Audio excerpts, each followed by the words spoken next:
Aloha! Welcome to the Awakened Woman Self-Care Podcast, the podcast where we share inspired conversations with awakened women who are redefining what self-care means in our world today.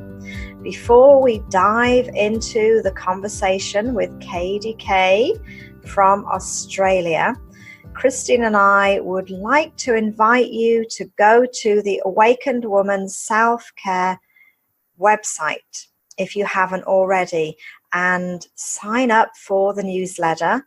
That way you'll receive all the fabulous self-care exercises and gifts that we offer on a very regular basis.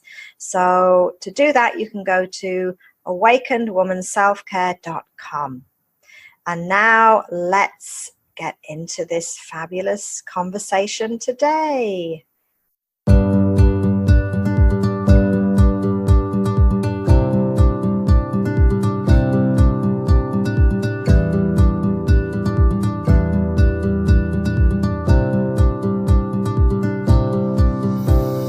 Aloha, I'm Emma Kupu Mitchell here in Hawaii. Aloha, I'm Christine Pensa in Toronto, and today, before we welcome our guest, Katy-K, we're going to create sacred space as we always do, but today I'm going to change it up. I'm not going to do a journey as I usually do. I'm going to create our sacred container by calling in the directions. So, let's begin taking a breath in and releasing with a sigh. And with gratitude and love, we call in the directions. We begin in the east, calling in the joyful energy of this place of new beginnings. At this time on earth, many of us have seeded new growth in our hearts. So may we open to receive the wisdom from today's conversation that will nourish those seeds. Moving to the south, we call on the light of the south to illuminate for us the places where we can move and dance with the beauty of our own abundant ripening. We call on the west to open our hearts to the wisdom shared in today's conversation to fertilize the story of our own light. We call in the north to blow understanding and insights through each of our sacred silent spaces. We call to our beloved Mother Earth, to Gaia, with thanks for the beautiful mirror of her womb song as the great creation. We call in Father Sky, the galactic sun, expanding our perspective to include the vastness of all the stars and the cosmos. We call within and open to the expanding wisdom of our ever-blossoming song of light, moving finally to everywhere, and closing with these beautiful words from Hafiz. And then she began to sing, and when she began to sing, there was no one who really heard her who was not then glad to be alive. And we welcome into all the directions the plant medicine and a crystal elixir of amethyst and juniper berry and white sage. The crystal mineral energy of amethyst allows us all to connect with our innate wisdom and intuition, the sixth chakra, seated at the forehead, that allows us to see all the outward parts of our world, but our inner sight and the inner realms of the higher dimensions, the invisible realms. White sage allows us to clear and cleanse the space between us. With Katy-K there in Australia, Christine in Canada, me in Hawaii, and all of you listening, creating this energetic container together for a beautiful conversation. Juniper berry is a positive, protective plant energy that has medicine for promoting our whole holistic health and cleansing our auric field.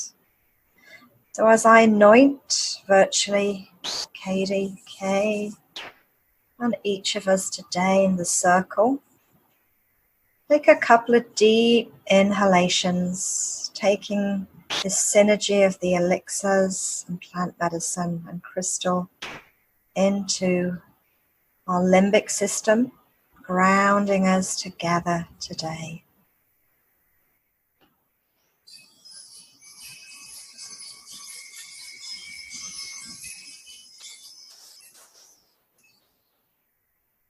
So I have the pleasure of welcoming and saying aloha to Katy-K. I'll do a short introduction before we dive into our conversation. So Katy-K was born in Queensland, Australia, a descendant of a long line of psychics and mediums. And for many years, Katy has been on this path of spiritual advancement.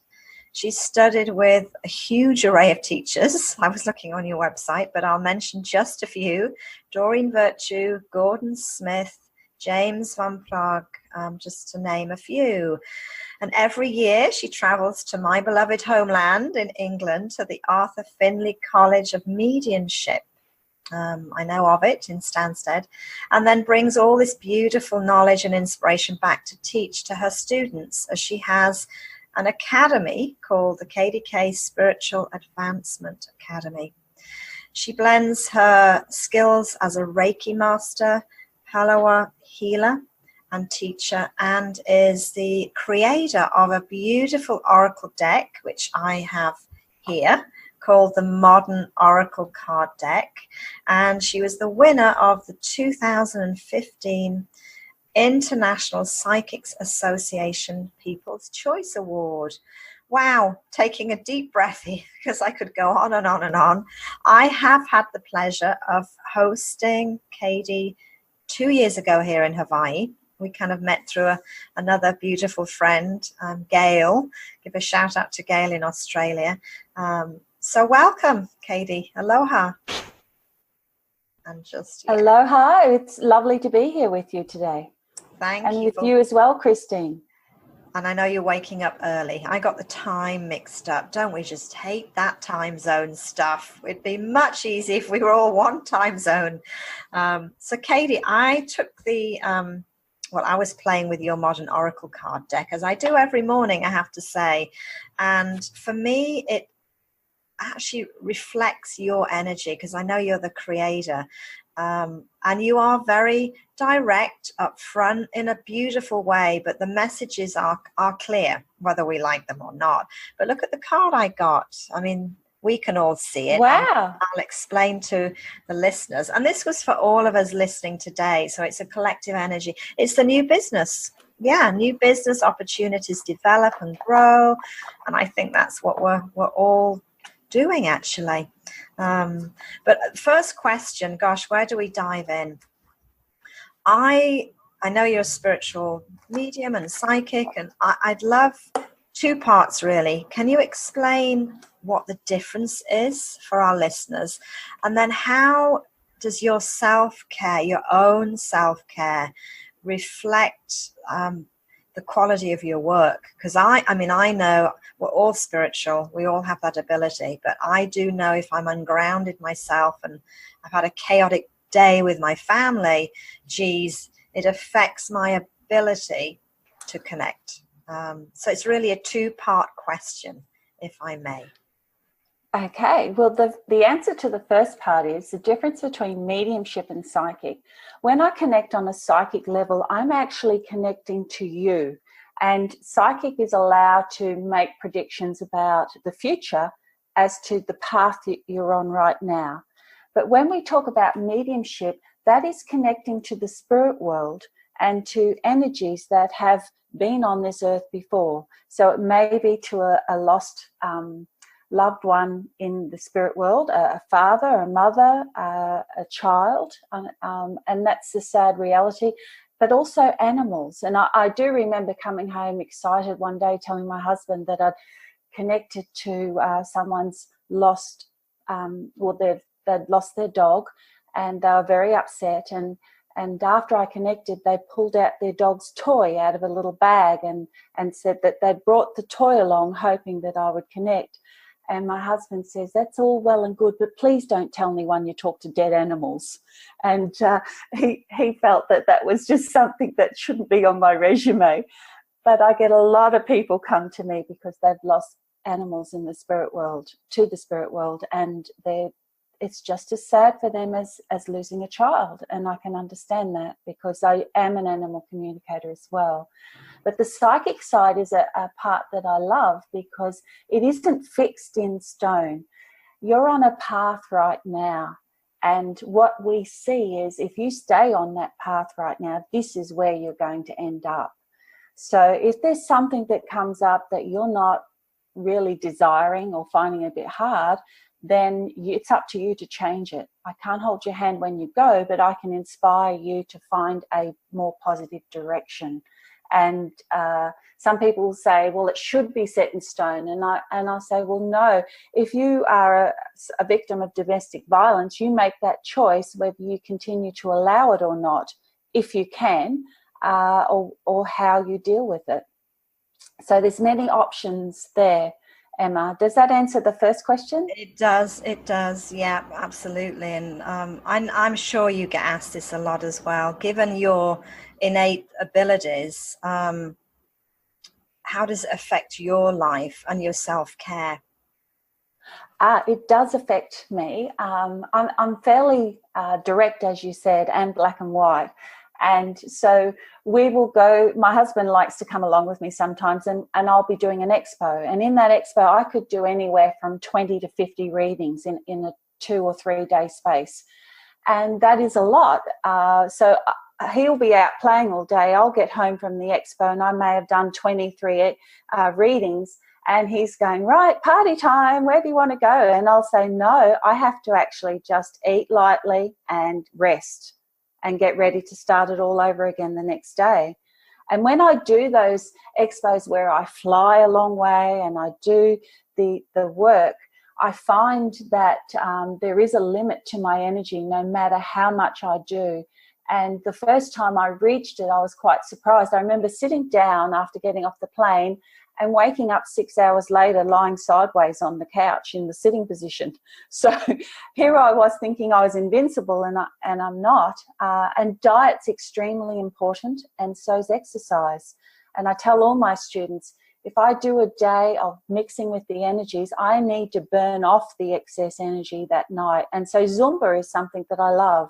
Yoga is particularly beneficial.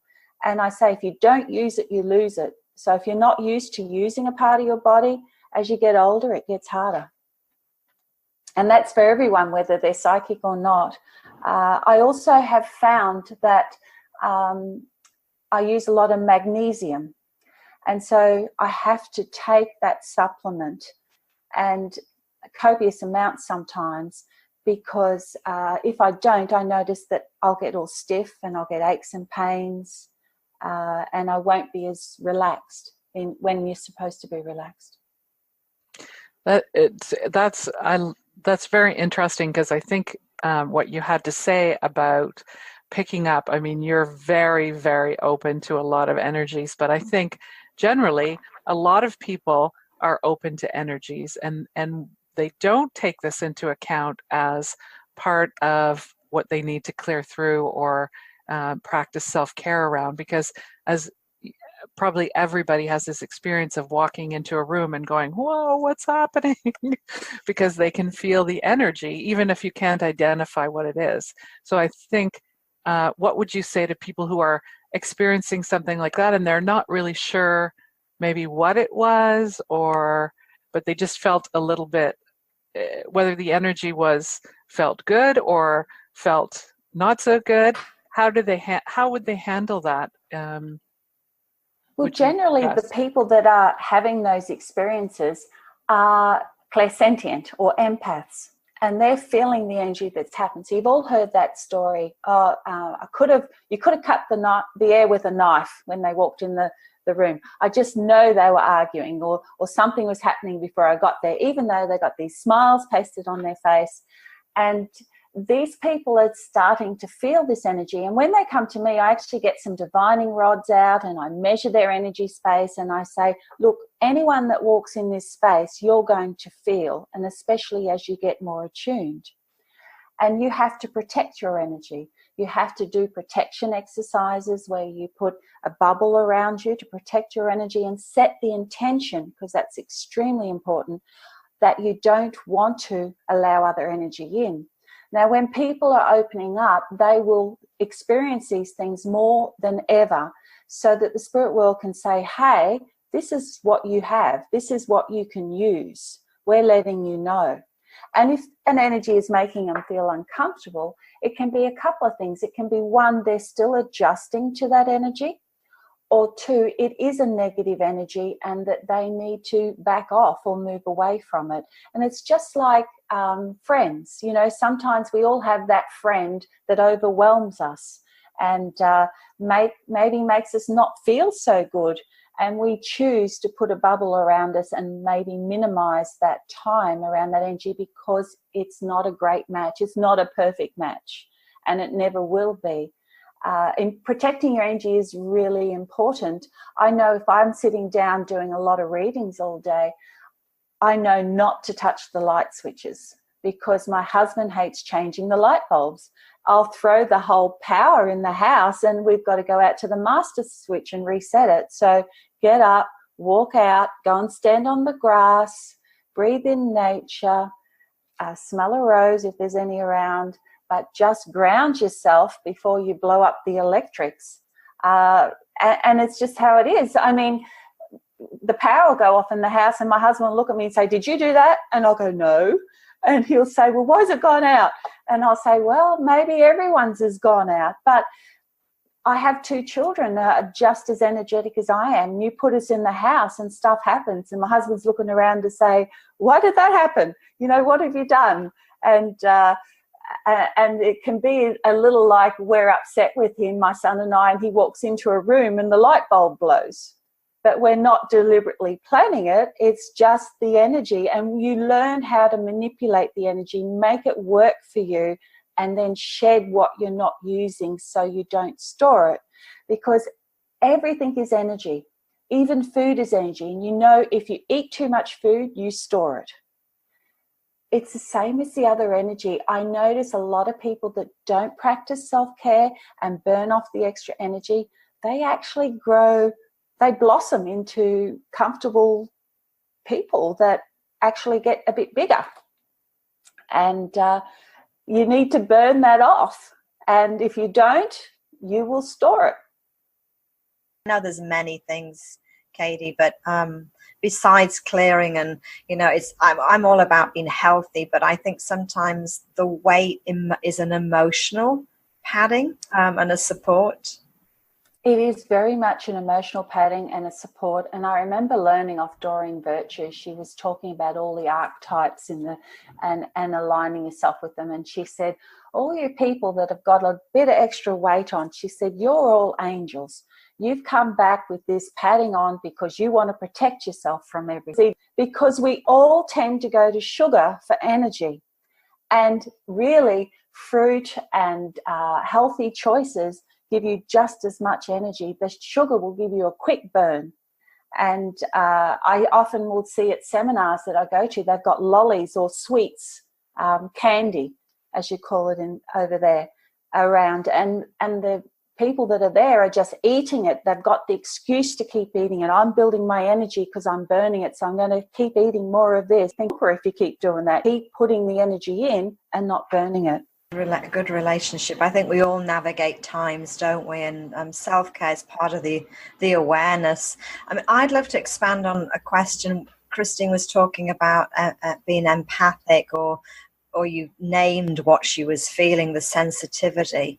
But can you just share for the listeners, because we've got a wide range of people listening in, what are the other spiritual tools or sensitivities that people can come in with, their gifts, but they might not know it.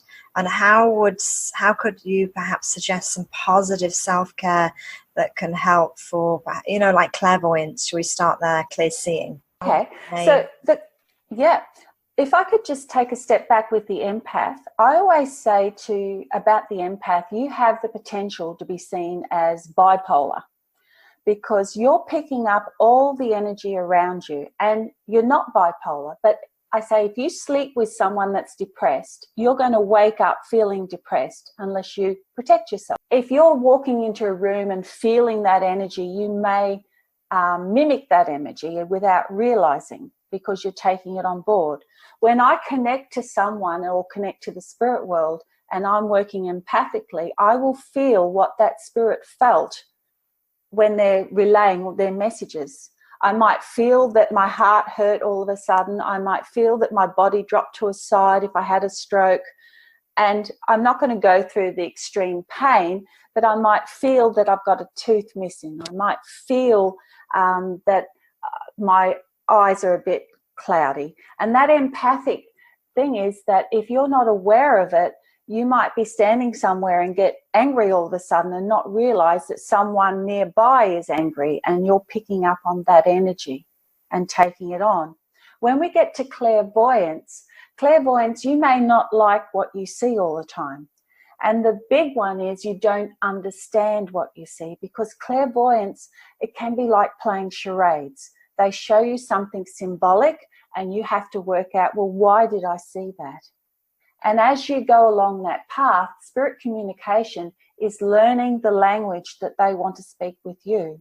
And I say to my students, if you see something, work out what that means to you. So if I see a swan, I know swans mate for life.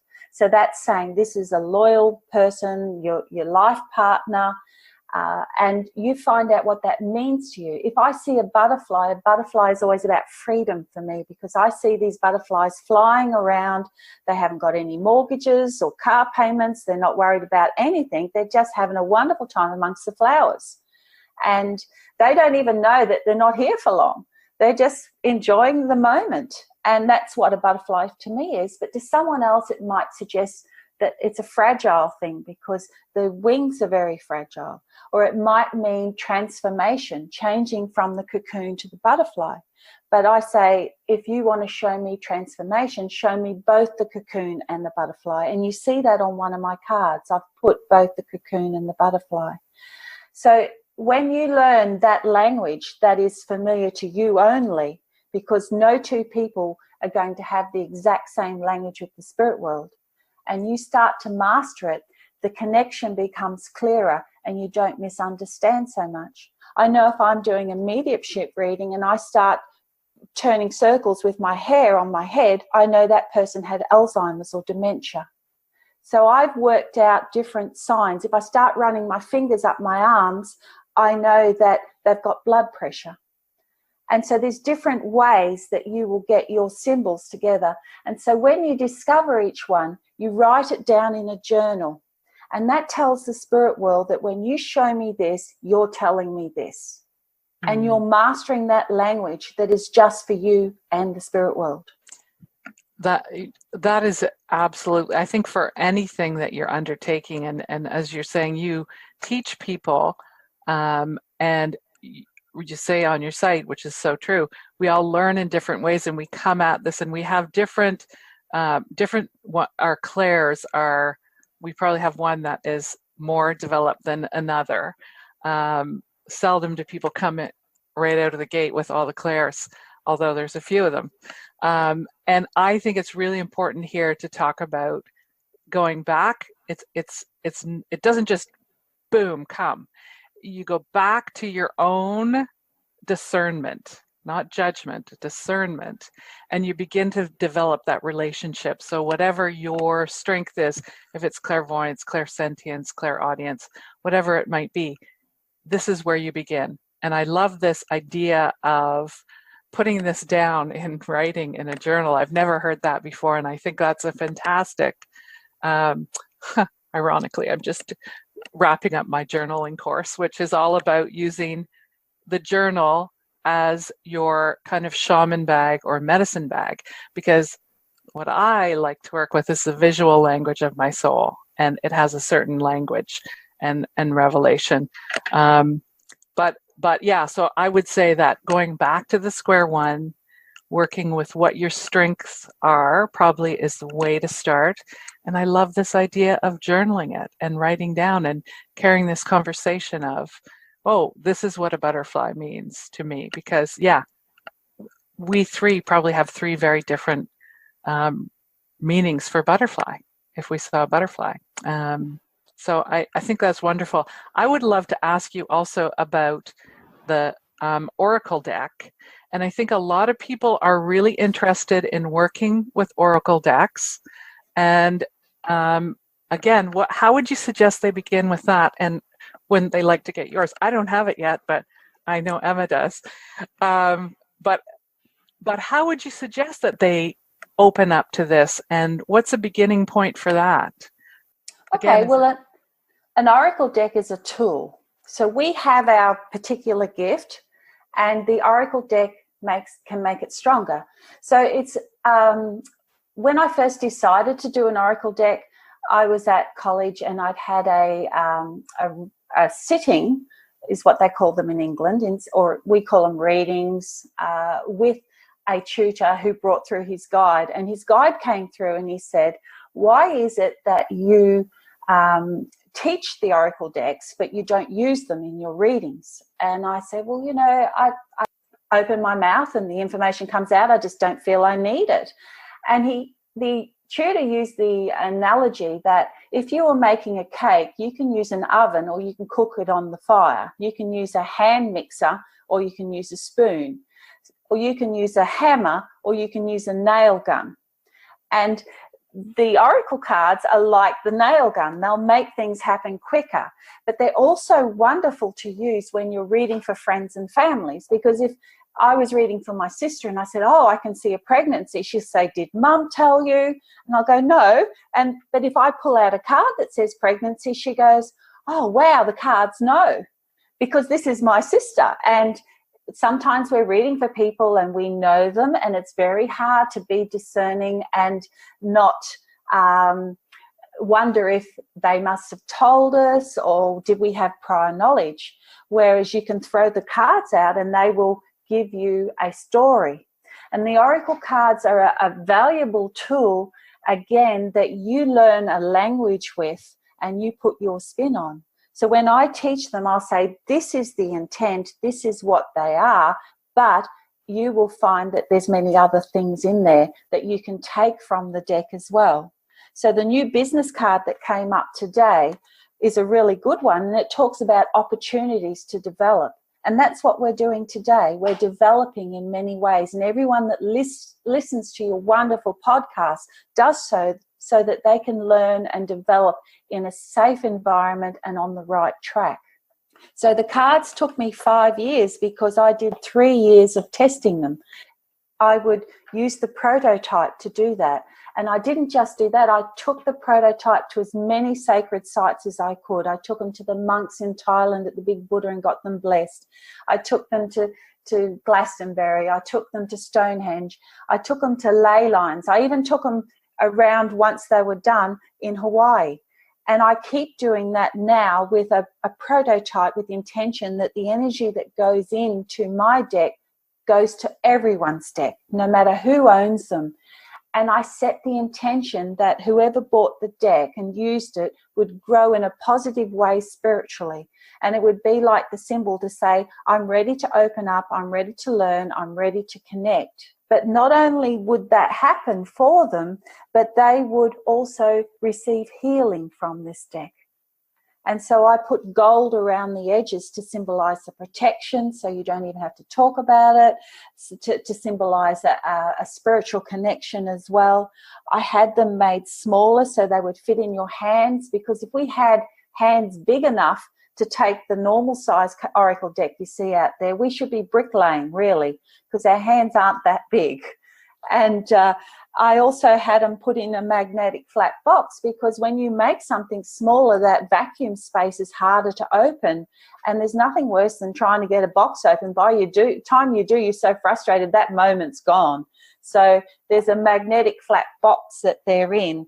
But I also use the energy of numbers. So there's 53 cards, which adds up to the 8. There's 17 timing cards, which add up to the 8. And the price that I sell them at adds up to an 8. So again, I've gone using many energies, colours, that they have many decks. They are very straightforward, but they cover all the areas of a reading that someone may want to cover. So there's cards for relationships, there's cards for health.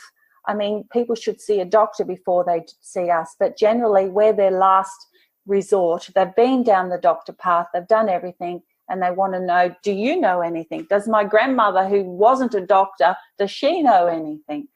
They want to know about their career, study, retirement.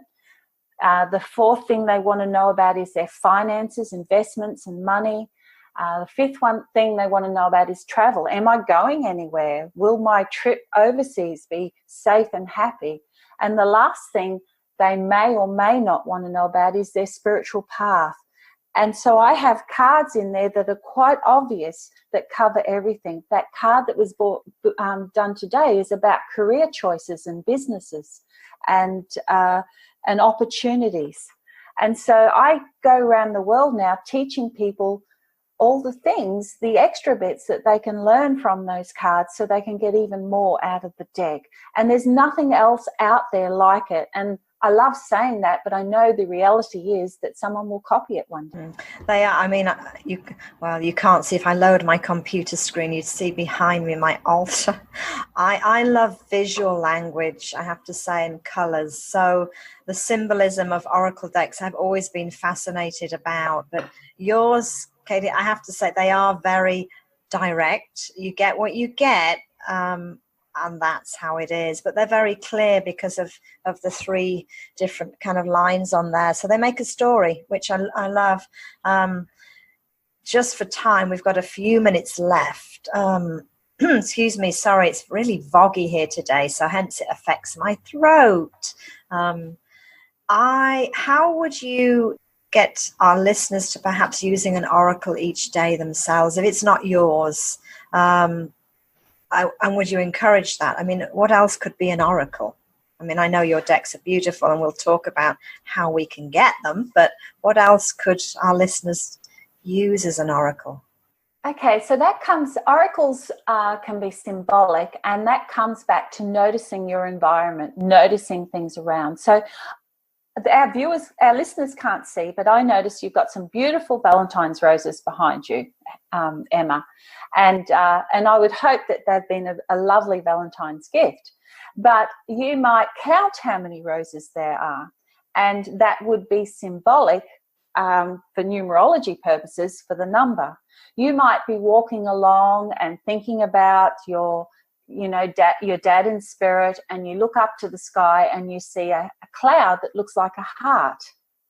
And that is a way of oracle. You can use your body as an oracle and be a pendulum. You can, once you learn symbolic and do that communication thing where you learn how they're talking to you, which is particular to you, and this is why I say make your dictionary of terms for yourself, then the spirit world will make those things appear anywhere. You walk out the door and a butterfly will land on your shoulder, or a snake might come to visit you. It can be many, many things. I did a reading the other day, and a brown snake came across the path outside the window, and the lady that was sitting there, we were talking to her mother, and she was expressing how she felt about her new partner, and her mother's in the spirit world. And this brown snake, which is highly venomous, comes across the path, and she's looking out the window, pointing and going, there's a snake there. And I looked out and I yelled out to my PA, don't go outside, there's a snake there. And she locked the screen door, and I'm thinking, the snake's not going to open the door. I just didn't want you to get bitten. But the snake symbolizes betrayal. And it can be someone that's slimy and slithery like a snake, and that's nature telling you things. And the very next client I had been cheated on as well. And I can be at expos and that cheating card will come up, and without a doubt, they're being cheated on and they know it, or they're doing the cheating. So it just comes down to you making your symbols, using your body as an oracle. I've stood there holding a crystal and said to my body, is this the right crystal for me? And I'll start swaying in a particular direction using my body as an oracle. I often say to the spirit world, I'm going out in the boat, I want to see dolphins, and I'll give them some notice, and dolphins will appear. And if I'm lucky, a turtle as well, or a whale if it's whale season. The spirit world want to be with you. They want to nurture and love you. And if you, it's like in the human world, you choose to hang out with positive energy and be positive, and that positive energy you put out attracts more positive energy. And you don't go to those dark places. If you don't hang out at a drug den, you're not going to be in that world, are you? And I say the spirit world can be like that too. If you're not calling in the negativity, if you're asking for the highest good, like we did at the opening of this podcast, that is what you're going to get. The spirit world cannot give you what you want unless you ask, because of the law of free will. Right. And you have to ask. And the oracle is another way of asking.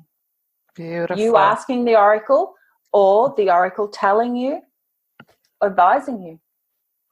And thank you. And it's up to you whether you take that advice or not. Yeah. Thank you, Katy. It's our time has flown by, as it always does. Again, this is beautiful advice about creating this dictionary for yourself, and then asking and opening.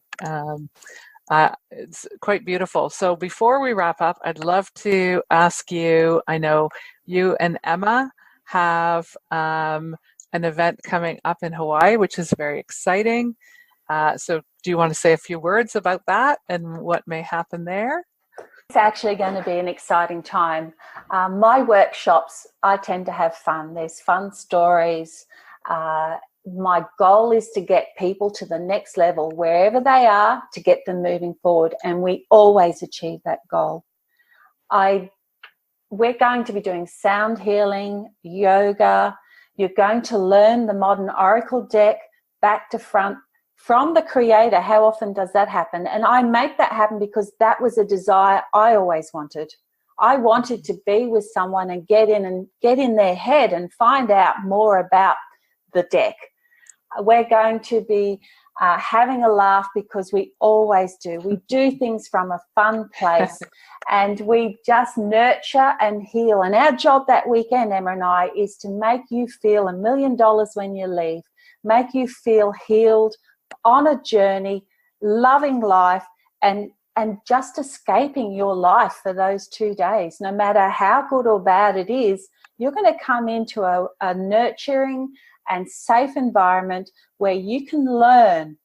And we learn by, there is nothing you can do wrong. Whatever you're doing is right for you, because it's your dictionary. Beautiful. And we're going to teach you to access that. Well, that sounds like a gorgeous weekend. We'll have full information on the show page, as well as if you are not able to make it to Hawaii for this beautiful retreat, we'll have other information about how you can contact Katy, and all her website info links, and how you can purchase her lovely oracle deck, which sounds absolutely divine. So thank you so much for being here, everyone who's listening today. Emma and I would be delighted if you would support the podcast by leaving us a review on iTunes, or subscribing on iTunes or Google Play. Our website is awakenedwomanselfcare.com. Come to Instagram at awakenedwomanselfcare and find out what we're up to. And so thank you, and aloha. Katy, thank you for being here. Thank you. Aloha. See you soon. Aloha. Thank you very much for having me.